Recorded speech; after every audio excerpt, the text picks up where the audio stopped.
जी अस्सलाम वालेकुम। उम्मीद है सब खैरियत से होंगे। मैं हूं आपका दोस्त मोहम्मद बिलाल।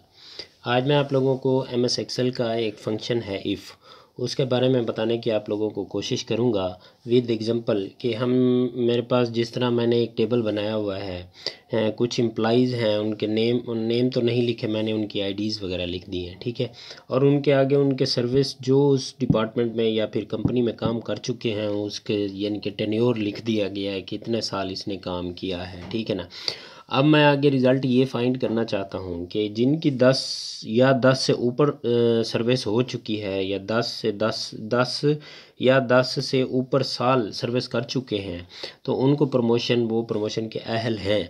जो अगर 10 से कम साल सर्विस कर चुके हैं उस डिपार्टमेंट में या उस फील्ड में या उस कंपनी में, तो वो प्रमोशन के अहल नहीं हैं, ठीक है ना।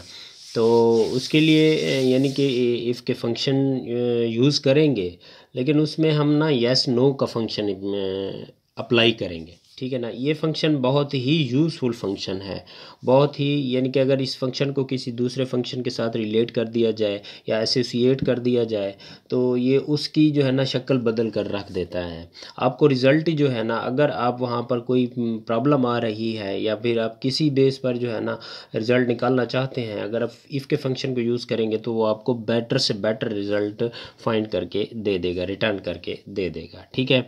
तो इक्वल का यानी कि इफ़ का फंक्शन अप्लाई करते हैं। यहाँ पर मैंने फ़ॉन्ट इसका बढ़ा दिया है, अब इसको फ़ॉन्ट को करते हैं कम, फ़ॉन्ट कम करते हैं ताकि प्रॉपर तरीके से जो है ना हम अप्लाई कर सकें। इक्वल टू इफ़, फिर ब्रैकेट इन करेंगे तो वो पहले लॉजिकल टेस्ट मांगेंगे। लॉजिकल टेस्ट वो होता है जहाँ से, जिसके ज़रिए हमने डाटा यानी कि रिज़ल्ट फाइंड करना होता है, जिस सेल के ज़रिए। तो हमारे पास टेन्योर का सेल है, हमने इसको फाइंड करना है। फिर आगे यानी कि ये जो हमारा सेल है या टेस्ट है, ये बड़ा होना चाहिए या बराबर होना चाहिए 10 के, ठीक है।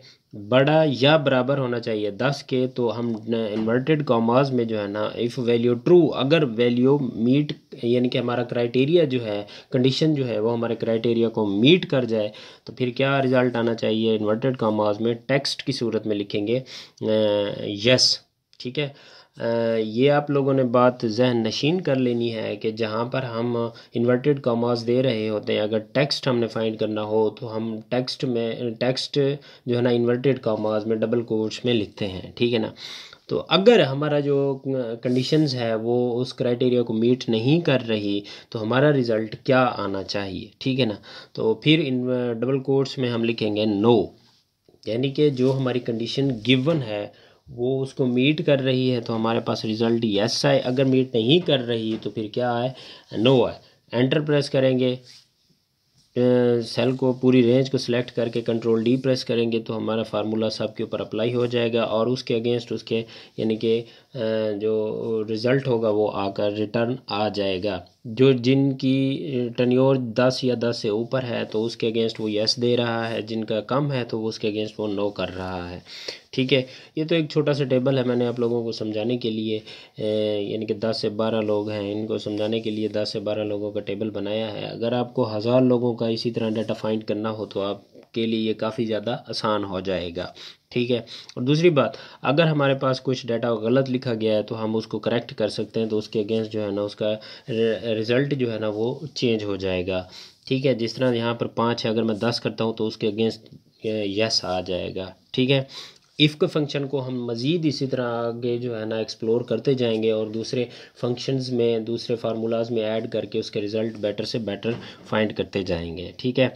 तो ये इफ़ के फंक्शन को जो है ना आप लोगों ने ये रिज़ल्ट फाइंड करना है आप लोगों ने, ये यानी कि किसी भी क्लास का, तो भी आप इस फंक्शन के ज़रिए निकाल सकते हैं। किसी भी स्टूडेंट्स का रिज़ल्ट पास फेल फाइंड करना है, परसेंटेज में करना है, या फिर यस नो करना है, गुड बैड करना है, आपने किसी को यानी कि आपने एक क्राइटेरिया दे दिया गया है, अगर आपने ग्रेड देने हैं किसी को, तो भी आप ये फार्मूला अप्लाई करके जो है ना आप उनको ग्रेड या फिर उनको पास फेल जो भी रिज़ल्ट आप देना चाहें उनको दे सकते हैं। लेकिन आपने इफ़ के फंक्शन को प्रॉपर सीखना है, समझना है, प्रैक्टिस करनी है, देन आपने उसको अप्लाई करना है। अगर एक ही दफ़ा आप करेंगे तो उम्मीद है कि आपको जो है ना वो समझ नहीं आएगी। जितनी ज़्यादा प्रैक्टिस करेंगे आप उतना ज़्यादा इससे मुस्तफ़ीद होते रहेंगे। ठीक है, तो उम्मीद करता हूँ ये छोटी सी वीडियो आपको पसंद आई होगी, क्योंकि मैंने ये छोटा सा ना एक एग्जांपल के ज़रिए जो है ना आप लोगों को बताने की कोशिश की, छोटा सा थोड़ा सा।